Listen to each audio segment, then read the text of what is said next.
Então, gente, boa tarde. Mais uma aula hoje do PAIS 1. Hoje falamos sobre o artigo 5 com o professor Rubens. Aí, Rubens. Bom, pessoal, boa tarde. A ideia aqui do a prova 102, é justamente trabalhar com os alunos que estejam interessados em fazer o PAIS da UNB, né? Interessados em estudar na UNB. E o artigo 5º é uma das obras que está lá listada como obra de referência, né? Como obra que vai ser cobrada, né? Que vão tirar questões de redação, temas de redação dessas obras, né? Então, acho que a primeira coisa que a gente tem que fazer, se a gente está estudando uma obra para o PAIS, é olhar a matriz de referência. A matriz de referência é justamente o documento onde estão listadas as obras e aonde se diz mais ou menos o que é que se quer de cada obra. Então, a matriz de referência do PAIS tem 10 objetos de conhecimento. 10 objetos de conhecimento. Qual que é a ideia? É você localizar a obra que você está estudando nesses objetos de conhecimento. Então, como é que você faz isso? Você abre o PDF da matriz de referência do PAIS, dá um Ctrl F, procurar, coloca lá a obra que você quer e você vai localizar em quais objetos de conhecimento essa obra está inserida. Então, no caso do artigo 5º, eu identifiquei essa obra em 3 objetos de conhecimento diferentes. O objeto de conhecimento número 1, o ser humano como um ser no mundo. Objeto de conhecimento número 2, indivíduo, cultura e identidade. E no objeto de conhecimento número 5, energia, equilíbrio e movimento. Então, no objeto de conhecimento número 1, o ser humano como um ser no mundo, está dizendo assim, questões como quem sou eu, quem somos nós, o que posso e o que podemos fazer, encontram no artigo 5º da Constituição do Brasil, blá, blá, blá, contribuições para a discussão e compreensão do ser humano inserido no mundo e em seu ordenamento jurídico. Ok, qual que é a ideia? A ideia, para responder essas questões, tendo em vista o artigo 5º, quem sou eu, quem somos nós, a ideia é a gente identificar qual que era o significado que as pessoas, que o grupo que escreveu o artigo 5º, qual o significado que eles dão para isso. Agora, se a gente for ver o artigo 5º da Constituição Brasileira, que é de 1988, o que está escrito no artigo 5º da Constituição Brasileira não foi escrito em 1988. Foi escrito em 1789, durante a Revolução Francesa. Então, para a gente responder esse quem sou eu, quem somos nós, em relação ao artigo 5º, a ideia é a gente perceber qual era o significado do artigo 5º, do que está escrito no artigo 5º, para as pessoas que escreveram essas mesmas palavras em 1789. Objeto de conhecimento número 2, indivíduo, cultura e identidade. Nos grupos humanos, o indivíduo desenvolve papéis de acordo com normas, regras e valores. O artigo 5º da Constituição diz respeito a direitos e deveres do indivíduo. Nós vamos perceber que essa ideia de indivíduo é uma ideia que nem sempre existiu, né? E nós vamos ver o impacto do artigo 5º da Constituição, do que está escrito lá, para essa ideia de indivíduo, né, que não existia. Terceiro, energia, equilíbrio e movimento.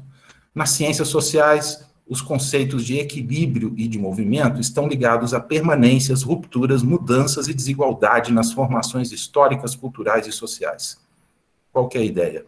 É a gente ver quais são as rupturas e as permanências, as mudanças que estão envolvidas nesse processo, que estiveram envolvidas nesse processo da construção do artigo 5º da nossa Constituição, né? Sem nunca perder de vista essa questão histórica, né? O que está escrito no artigo 5º da Constituição brasileira foi escrito muito antes, né? Então, vamos tentar responder primeiro a questão número 1, que é a questão do quem somos, né? Quem somos, quem sou eu, quem somos nós, o que posso e o que podemos fazer. Então, qualquer ideia é a gente ver até que ponto que, lá na Revolução Francesa, quando foram escritos os termos, as palavras que estão no artigo 5º da Constituição brasileira, qual que era o sentido, qual que era o significado disso para as pessoas que escreveram. Lembrando, Revolução Francesa, a gente está falando do século XVIII, né, 1789. Mas tem que retroceder um pouco, a gente tem que retroceder até o século XV, porque no século XV começa um movimento dentro da Europa que vai finalizar com o surgimento do que nós conhecemos hoje como países, né, os Estados Nacionais Europeus. A partir do século XV, eles começam a se formar, né? Não existia França, Espanha, Portugal, Inglaterra, não existia essa nomenclatura de países com fronteiras como nós temos hoje, né? Nós tínhamos feudos espalhados pela Europa. E a partir do século XV, algumas coisas que estavam espalhadas pelos feudos começam a se concentrar em torno de famílias muito poderosas que começam a dominar territórios extensos dentro da Europa, né? Que nós vamos conhecer hoje, que nós conhecemos hoje como países, né? Então, algumas coisas que estavam espalhadas pelos feudos, como as forças armadas, né? Cada feudo tinha lá uma pequena guarnição de soldados para defender o feudo, e essas pequenas guarnições vão se concentrando num grande exército nacional. Cobrança de impostos, também cada feudo cobrava impostos de acordo com o costume, de acordo com a tradição e de acordo com a vontade do senhor feudal. Isso tudo começa a ser homogeneizado dentro daquele espaço, daquele território que é dominado por essas famílias poderosas, começa a se cobrar impostos nacionais, né? Assim também como a criação e execução de leis, que antes era feito em cada feudo, né? A criação e a execução de leis passa a ser estendida a esse grande território do país, né? Concentrada, então, a criação e a execução de leis, assim como a padronização de pesos, medidas, moedas, e o controle dos funcionários administrativos, dos funcionários públicos. Então, a gente começa a ter, pela primeira vez, a ideia de um país, né? E como que esse país é governado? Esse país é governado por um rei, né? Por isso que nós conhecemos esse período como o período do Estado absolutista. Por que que o Estado é absolutista? Quais são as características desse Estado absolutista? A primeira coisa, o Estado é absolutista porque o rei, que é quem governa, ele tem o poder absoluto. Que poder absoluto é esse? É o poder de criar leis, o poder de executar as leis e o poder de julgar. Isso tudo está concentrado na figura do rei. Pessoal, qualquer questão, perguntas, dúvidas, vocês podem se manifestar ou aqui pelo microfone ou pelo chat, beleza? Então, esse Estado absolutista que está surgindo ali no século XV é governado por uma figura, o rei, que tem poderes absolutos. Esse Estado absolutista, ele tem uma relação muito estreita com a Igreja Católica. Os interesses da Igreja e os interesses do Estado, eles se misturam, né? Não existe essa ideia da separação entre Estado e Igreja. O poder, ele era transmitido hereditariamente. Morreu o rei, assume o filho do rei, né? E uma coisa que é muito importante para a gente entender o processo de quem eram essas pessoas que fizeram a Revolução Francesa e que deixaram essa ideia de que indivíduos têm direitos, né? É importante para a gente conhecer quem são essas pessoas, a gente conhecer essa relação aqui. No Estado absolutista, nós tínhamos algumas classes sociais que tinham privilégios em relação a outras. Então, as classes privilegiadas eram a nobreza e também o clero, que eram os altos representantes da Igreja Católica, né? E as classes que não tinham privilégios eram a burguesia e os camponeses. Então, nós temos um conflito de interesses aí. Um conflito de interesses entre uma classe que é privilegiada, que é a nobreza, e uma classe que não é privilegiada, que é a burguesia. E quem era a burguesia? Eram grandes comerciantes que, a partir do século XV, começam a se dar muito bem com as grandes navegações. Os europeus começam a sair da Europa, vão para a Ásia, vão para a África, vêm aqui para as Américas e começam a levar para a Europa produtos que não existiam na Europa. Da Ásia, eles levam as especiarias, né, os temperos, o tecido de seda, coisas que não existiam lá na Europa. Quando dava certo, que olha só, o cara está lá no século XV, tem que colocar um navio no Oceano Atlântico. Esse navio vai atravessar a costa da África todinha, fazer a volta lá embaixo e seguir até o país que nós conhecemos hoje como Índia. Gente, para dar errado, não custava nada. A travessia era muito longa, os recursos tecnológicos eram pequenos, o barco podia ser atacado por piratas, por tempestades, as condições de vida nos navios eram muito precárias, então não era muito incomum que a tripulação se revoltasse. Então, muitas vezes dava errado, né? Muitas vezes dava errado. Quando dava errado, esse comerciante tinha um grande prejuízo, mas também quando dava certo, o lucro era muito grande. Então, a burguesia, esses comerciantes, conforme os séculos vão passando, eles vão acumulando capital, né? Eles vão tendo poder econômico. A burguesia vai tendo poder econômico cada vez maior, né? Porque eles conseguem fazer esse comércio com a Ásia, levar coisas da Ásia que não tem na Europa, eles conseguem fazer o tráfico de pessoas, de seres humanos, entre a África e as Américas, né? Os escravos, que era um comércio extremamente lucrativo, e conseguem levar coisas aqui das Américas para a Europa, né? Aqui do Brasil, por exemplo, os portugueses não encontraram ouro, prata, nem pedras preciosas logo de cara, mas eles conseguiram adaptar a cana-de-açúcar ao clima brasileiro. Então, a produção de cana-de-açúcar, que eles conseguiam produzir açúcar que não tinha na Europa, né? O açúcar que se conhecia na Europa era o açúcar de beterraba, que é um açúcar muito insosso em relação ao açúcar de cana-de-açúcar. Então, esses comerciantes que faziam esse comércio, eles começam a se tornar poderosos economicamente. Mas quem controla o Estado, quem controla a cobrança de impostos, quem controla as Forças Armadas, quem controla a criação e a execução das leis, o julgamento das leis, quem controla isso é a nobreza. Não é a burguesia. A burguesia, ela tem o poder econômico, mas o Estado absolutista estava na mão da nobreza.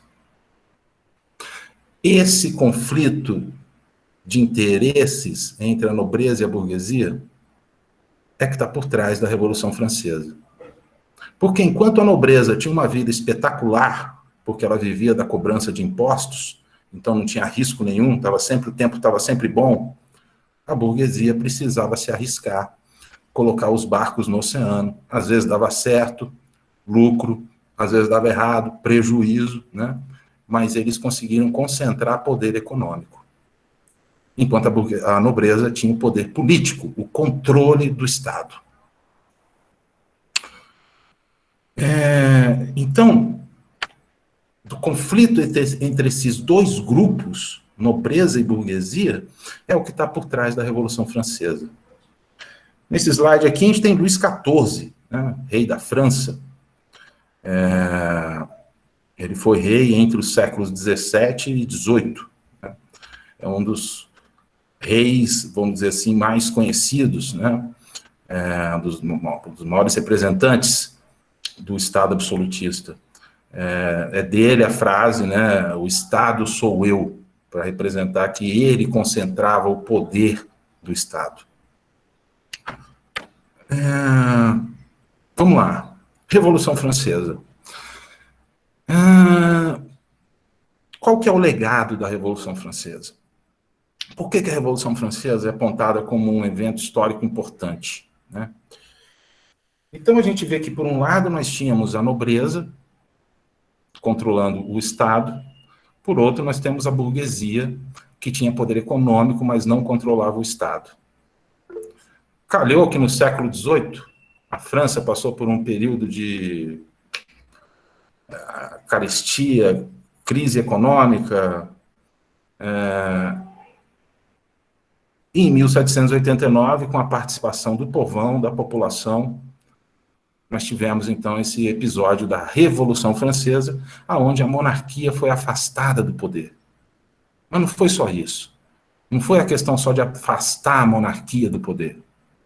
O que está por trás da Revolução Francesa é uma série de novidades no que diz respeito ao exercício de governar. Como governar? Né? Antes nós tínhamos o rei, que tinha poderes absolutos, né? Era muito bom ser amigo do rei, mas se você não fosse amigo do rei, podia acontecer coisas muito ruins com você. Né? Na França, você podia ser mandado para a Bastilha, né? Que é essa prisão política para onde eram mandados os inimigos do rei. Então, a Revolução Francesa, ela não vem só no sentido de afastar um monarca, um rei que não estava agradando.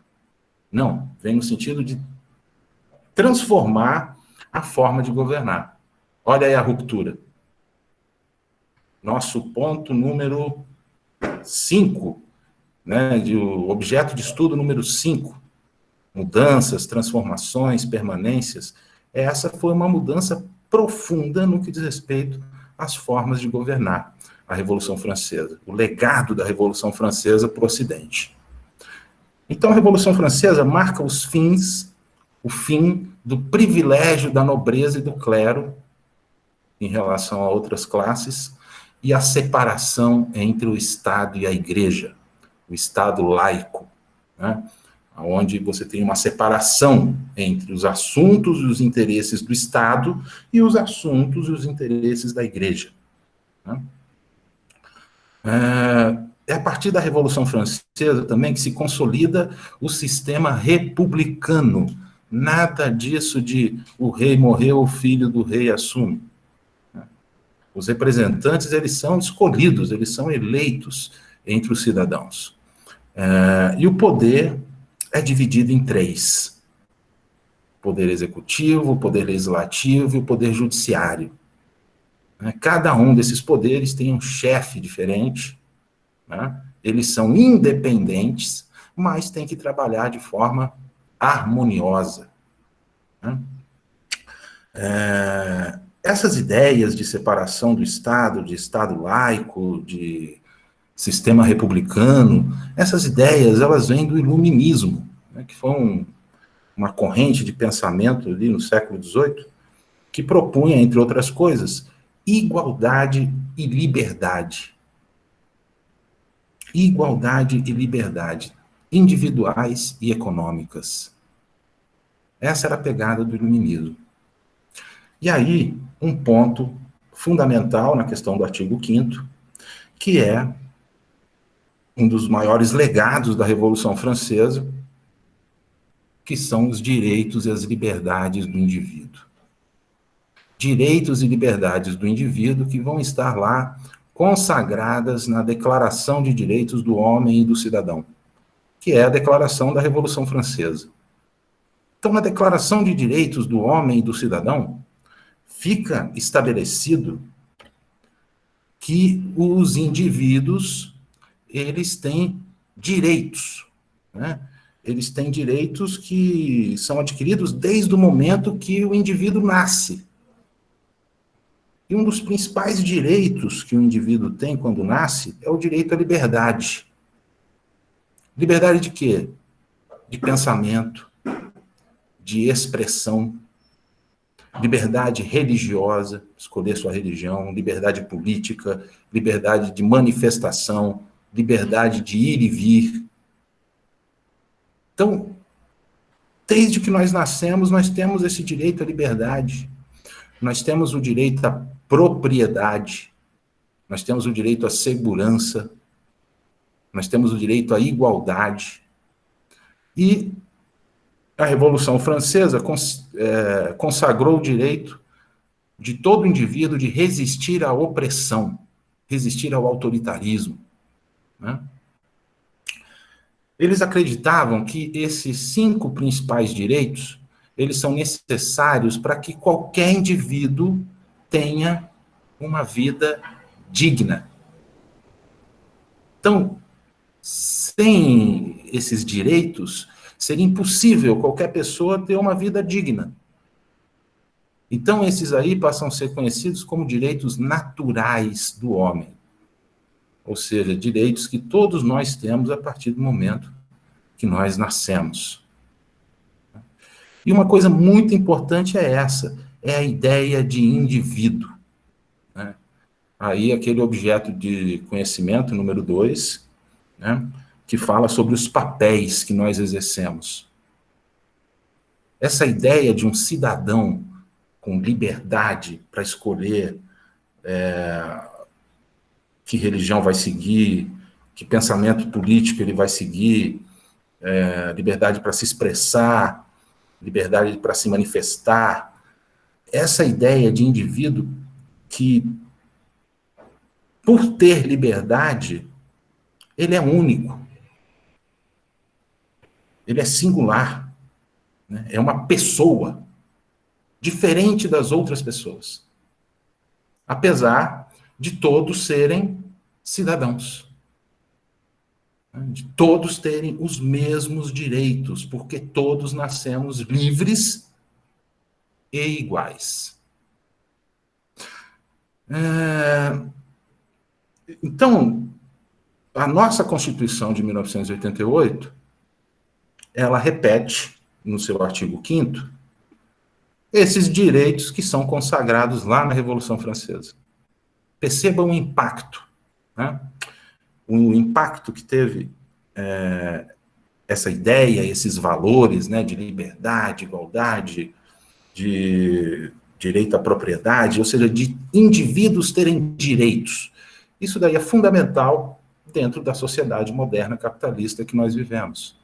Por isso que a Revolução Francesa é um dos pilares dessa sociedade moderna capitalista que nós vivemos, junto com a Revolução Industrial e junto com a Revolução Cultural e de pensamento, que representou a questão da ciência, né, da imposição da ciência enquanto conhecimento válido.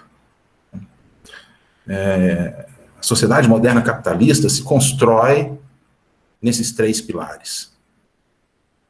E a nossa Constituição de 88, no seu artigo 5º, né, reconhece os direitos e deveres individuais e coletivos.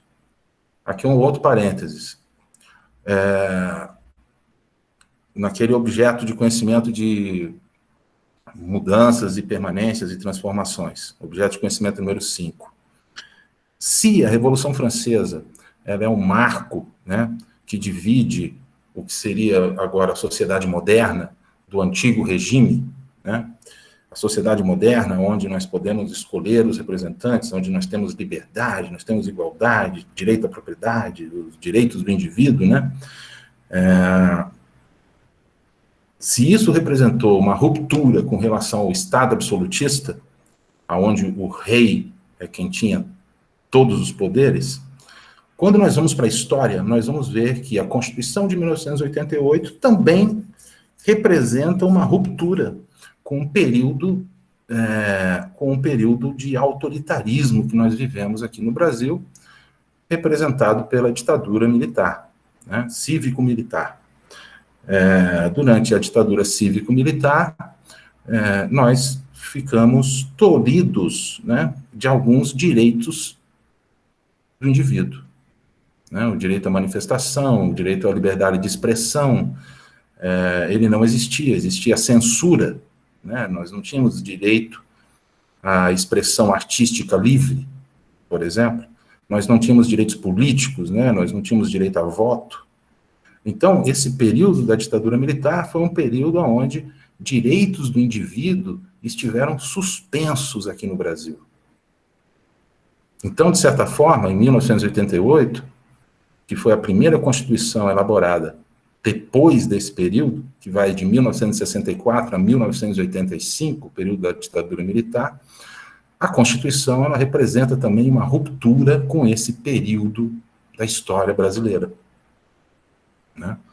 Tanto é que ela faz questão de colocar os direitos do indivíduo, da nossa Constituição, em um dos seus primeiros artigos, no artigo número 5, no artigo 5º, né? E repete os 5 principais direitos lá da Revolução Francesa, como principais direitos do indivíduo. Liberdade, igualdade, vida. No caso lá da Revolução Francesa, era o direito de resistir à opressão, segurança e propriedade.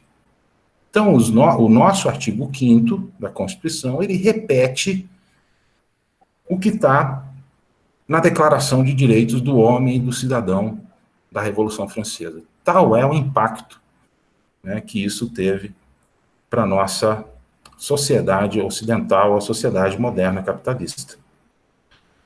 Então, dentro do artigo 5º, e aí que vem um probleminha, porque ele é subdividido em 78 incisos diferentes.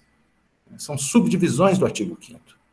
E isso complica um pouco. Mas nós podemos identificar qualquer um dos incisos, nós podemos relacionar com um dos 5 principais direitos.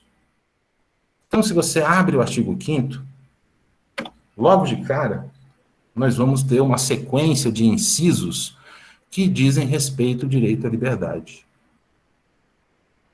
Por exemplo, o inciso 2º, ninguém será obrigado a fazer ou deixar de fazer alguma coisa, senão em virtude da lei. Então, você não é obrigado a fazer nada, e você não é obrigado a deixar de fazer nada, ninguém pode te obrigar, a não ser que a lei te obrigue.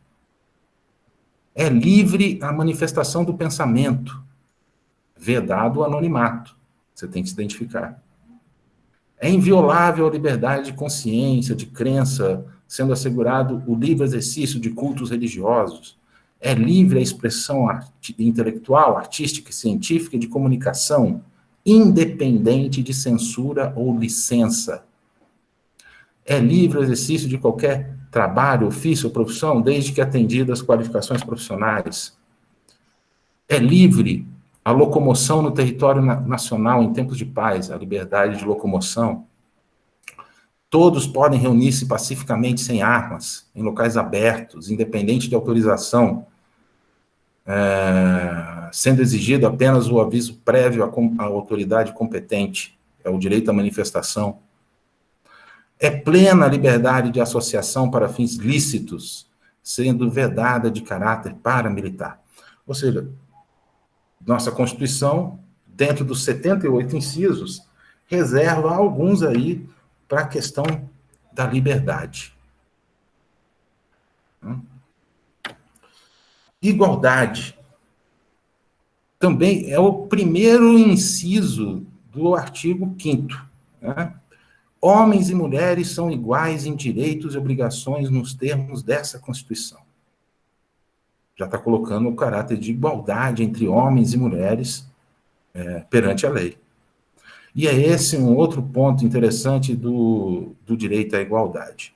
Porque quando a gente está falando do direito à igualdade, nós não estamos... Oi.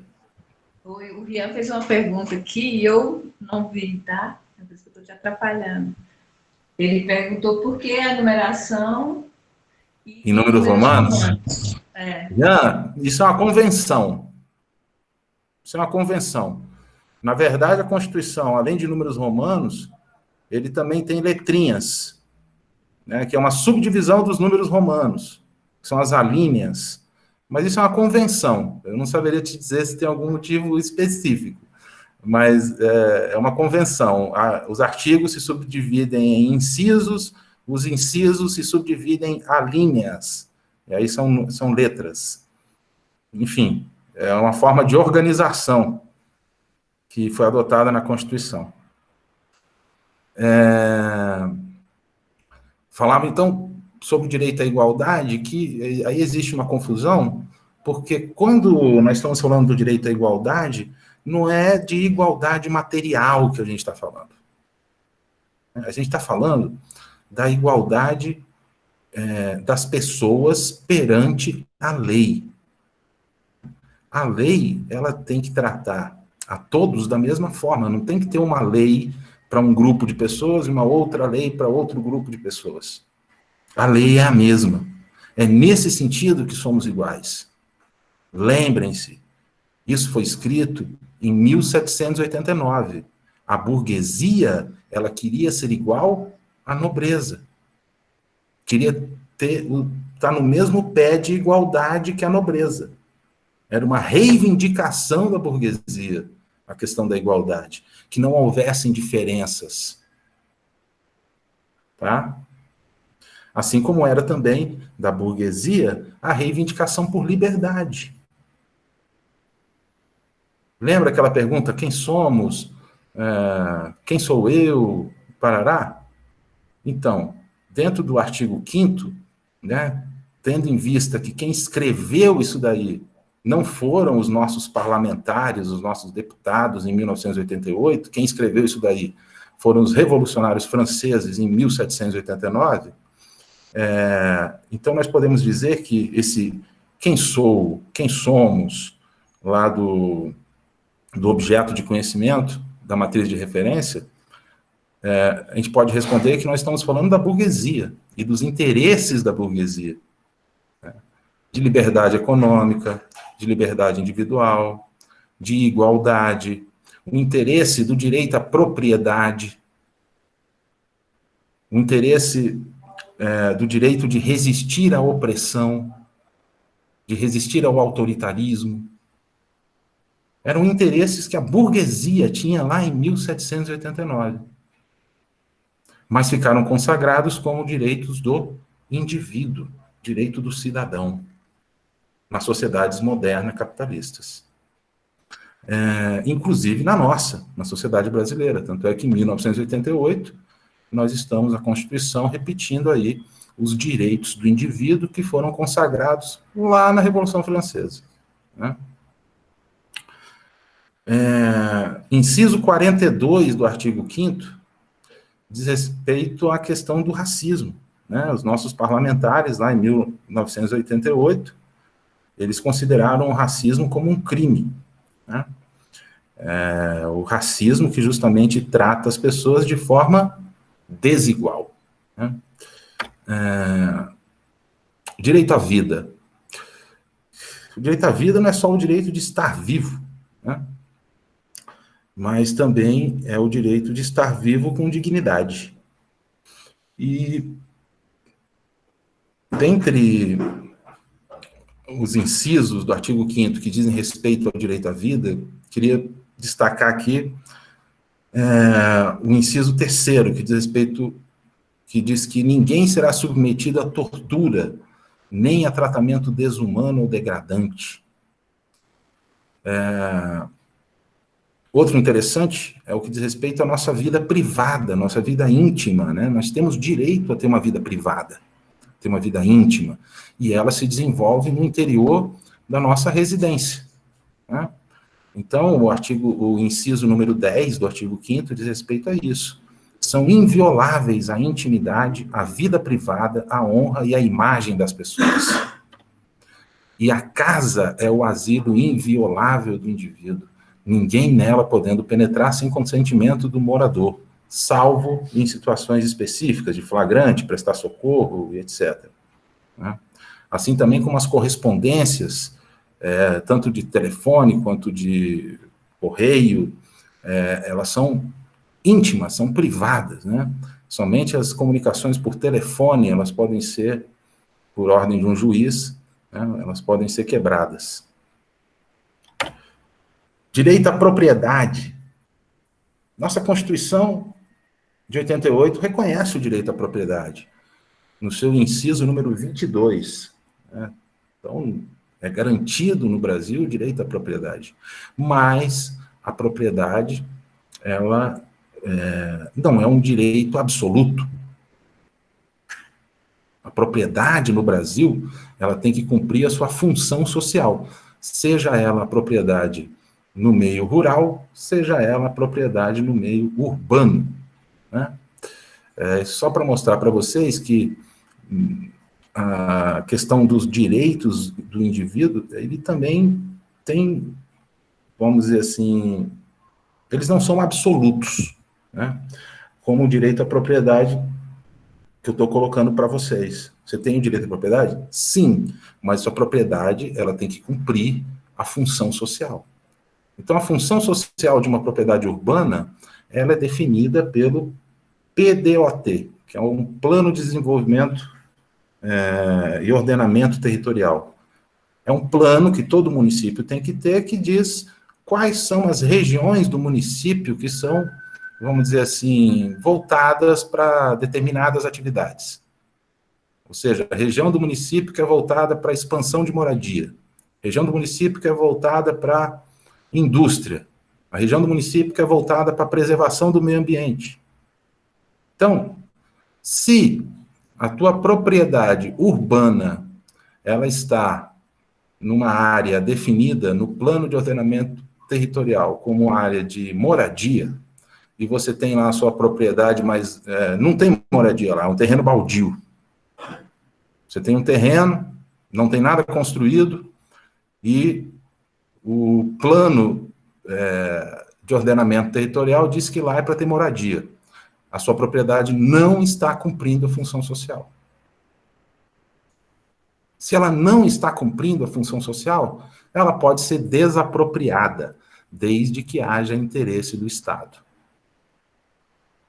Paga-se uma indenização ao proprietário, essa área é desapropriada e é destinada a uma outra função para essa propriedade. Assim como é também na área rural. Na área rural, você pode ter uma propriedade, sim, é um direito, mas você tem o dever de, nessa propriedade, aproveitar racionalmente e de forma adequada os recursos naturais. Você tem que observar as relações, o que está escrito nas leis trabalhistas, no sentido de você contratar as pessoas que trabalham lá na tua propriedade, atendendo à lei trabalhista. Essa tua propriedade, ela tem que favorecer o bem-estar dos proprietários, dos trabalhadores, ela tem condições para ser cumpridas. É por isso que nós vemos o movimento dos trabalhadores sem terra, o movimento dos trabalhadores sem teto, que muitas vezes a gente vê eles ocupando fazendas, ocupando prédios. Por quê? Porque essas fazendas e esses prédios que são ocupados pelo movimento sem terra, pelo movimento sem teto, são propriedades que não estão cumprindo a sua função social. É um prédio abandonado, é uma fazenda improdutiva. Então, o movimento faz o quê? Ocupa essas propriedades para chamar a atenção dos governantes, no sentido de que, olha, essa propriedade aqui, ela não está cumprindo a sua função social. Ela tem que ser desapropriada e tem que ser destinado a um outro uso para essa propriedade. No caso, eles estão reivindicando o uso para moradia, no caso do sem-teto. No caso do sem-terra, eles estão reivindicando o uso da terra para produção. Vamos lá, segurança, só para concluir. Aqui na nossa Constituição, os incisos que dizem respeito ao direito à segurança são muitos, são vários. Né? Na verdade, desde o inciso 35 até o inciso 76, se eu não me engano, basicamente todos eles dizem respeito à questão da segurança e da aplicação da lei. Né? Então, muitas vezes, eles se perguntam, mas por que no Brasil não tem pena de morte, né? Bom, no Brasil não tem pena de morte porque no inciso número 47, está escrito no inciso 47 do artigo 5º, que não haverá pena de morte no Brasil. Não haverá pena de morte, não haverá prisão perpétua, não existe trabalho forçado, não existe pena de banimento quando a pessoa é expulsa do país, e não existem penas que a sua aplicação seja baseada na crueldade. Ou seja, no nosso ordenamento jurídico, a pena, vamos dizer assim, mais alta, é a perda da liberdade. Que não é pouca coisa. A gente acha que perda da liberdade a pessoa só vai presa. Poxa, experimenta ficar preso para você ver como é ruim.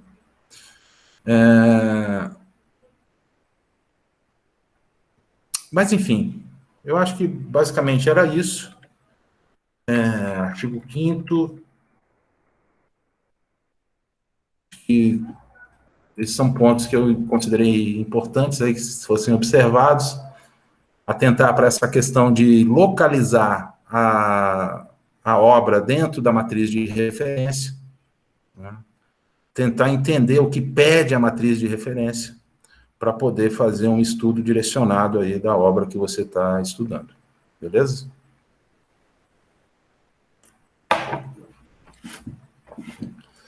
É isso aí, Simone. Tem pergunta aí para você. Só vai cair o artigo 5º em relação a isso, né? Você quer saber? Na verdade, no primeiro ano, sim. Mas no segundo ano nós já temos artigo 6º, nós já temos outros artigos da Constituição que são cobrados. Deixa eu ver o que mais. Mais alguém, gente?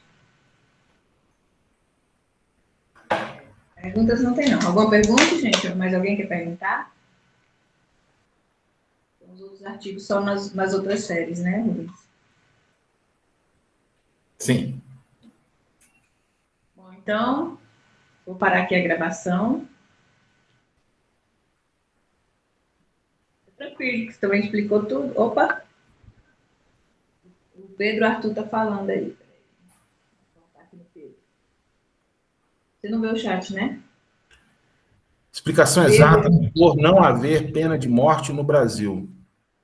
Pedro, assim, não vou dizer que é uma explicação exata, né? Mas eu acredito que os parlamentares, os deputados, lá em 1988, quando estavam elaborando a Constituição, primeiro, eles se basearam que no Brasil a gente não tem um histórico de penas dessa natureza, de pena de morte. E também porque o nosso sistema penal, o nosso sistema judicial, ele é bastante passível de erros, né? E a pena de morte, ela não permite que se repare nenhum tipo de erro, né? Se você foi preso de forma errada, foi condenado à pena de morte e é morto, já era.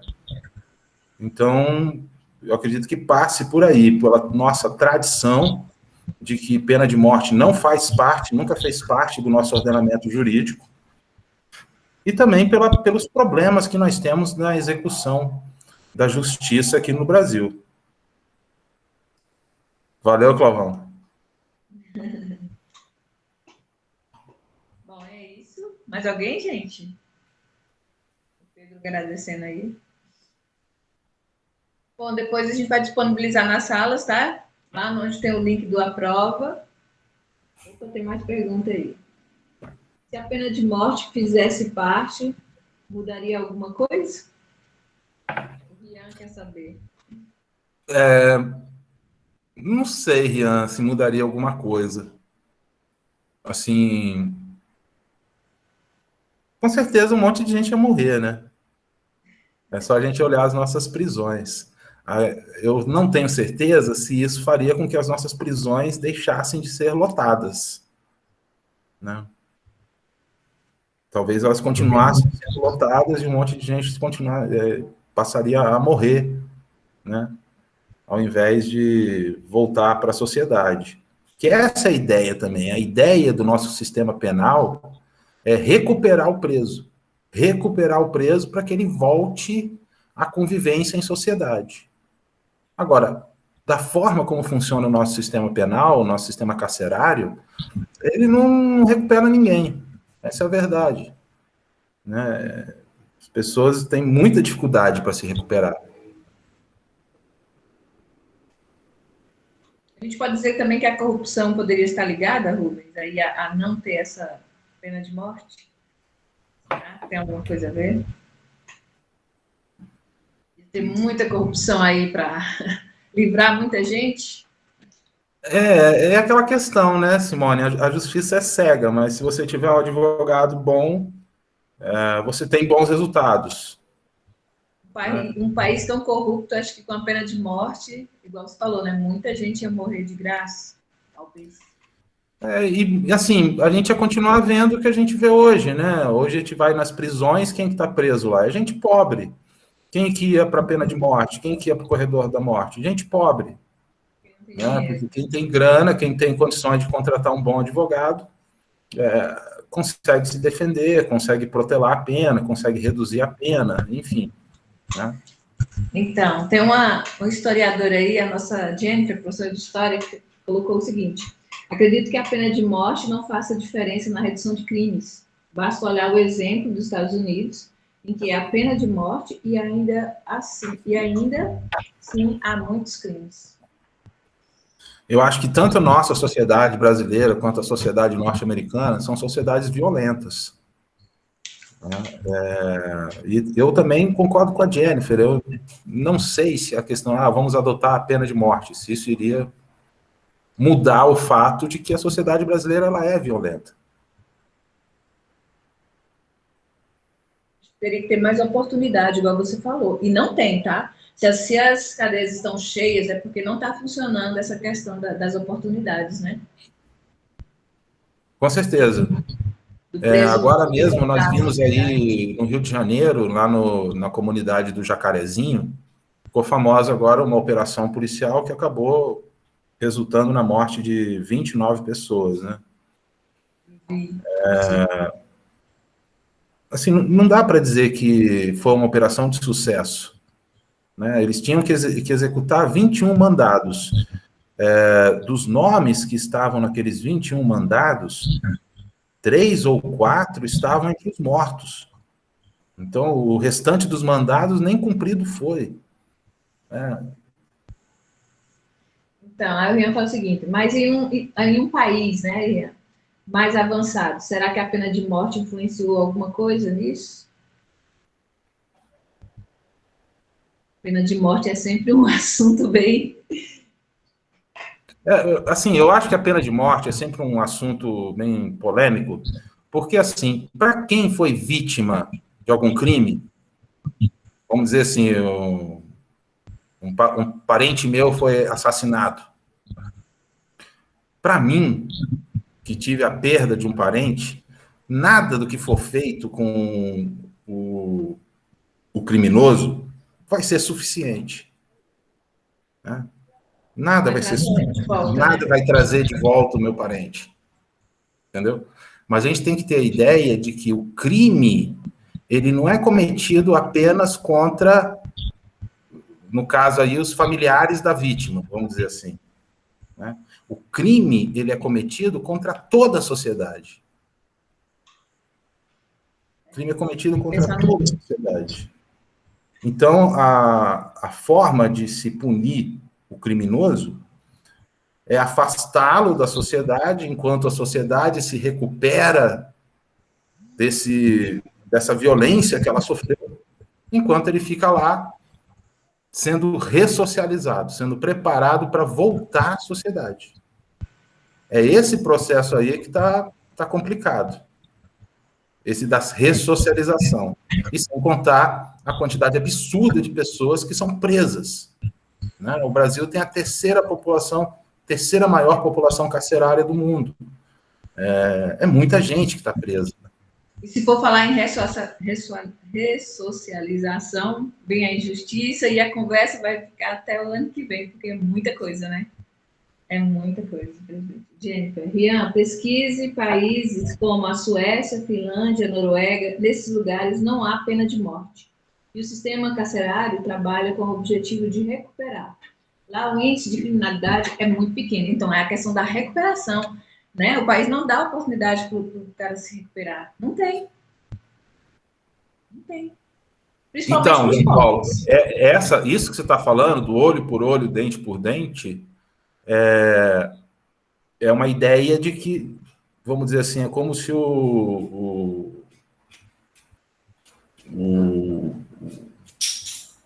a violência que a sociedade sofreu, ela se resumisse às famílias da vítima, vamos dizer assim, se foi um assassinato. Mas pensa bem, João Paulo. Vamos dizer assim, eu tive um membro da minha família que foi assassinado pelos traficantes. Mas era um membro da minha família que eu não curtia muito. Né? Não curtia muito ele. Eu vou retirar a queixa na polícia. Vou retirar a queixa. Morreu? Ainda bem que morreu. Vou lá retirar a queixa. Eu não posso fazer isso. Porque o assassinato desse meu parente que eu não gosto não é somente uma violência contra os parentes dele. É contra a sociedade. Não tem como eu tirar essa queixa. Entendeu? Essa pessoa vai ser punida pelo que ela fez contra a sociedade. Para isso existem as leis, né? Exatamente, Lucas. Fica uma coisa meio pessoal, né? E a ideia que nós temos de sociedade moderna não é esse tipo de punição, né? Do olho por olho, dente por dente. Então, a Laura colocou aqui, nesse caso do Jacarezinho, a sociedade se calou diante das mortes, né? Realmente. Depois que divulgaram que a maioria já tinha passagem criminal. E a recuperação? Será que não houve? Não houve. Não houve oportunidade. Não houve. Não houve nem Porque, na verdade, é isso que nós estamos falando. Nos presídios brasileiros, eles não oferecem condições para essa recuperação. Não oferecem e, vamos dizer assim, o crime no Brasil, ele está sendo cada vez mais atrativo, vamos dizer assim. Dinheiro rápido. Porque, a pessoa está lá olhando, o seu Zé, pessoa honesta, trabalhador, catador de latinha, né? O seu Zé está anos catando latinha. E ele tem lá um barraco, né, onde ele consegue sobreviver. E está vendo lá o camarada que faz tráfico de droga, que está com uma moto nova, que está com roupa bacana, que está com um cordão de ouro, que está com isso, com aquilo. Meu, quem que é o exemplo? O seu Zé, que cata latinha? Ou o traficante, que é respeitado, que tem dinheiro, que tem isso, tem aquilo? Verdade. Bom, gente, igual eu falei, né? Nós iríamos até, se for falar sobre essas oportunidades que não existem, iríamos até longe, né? Ainda mais com um sociólogo falar sobre isso. Bom, alguém mais quer fazer alguma pergunta? Eu vou encerrar aqui a gravação. Agradecer ao Rubens, né, os professores e principalmente a participação dos alunos, né, Rubens? Quando eles participam, fica mais interessante. Obrigada, hein, Rubens? Valeu, gente.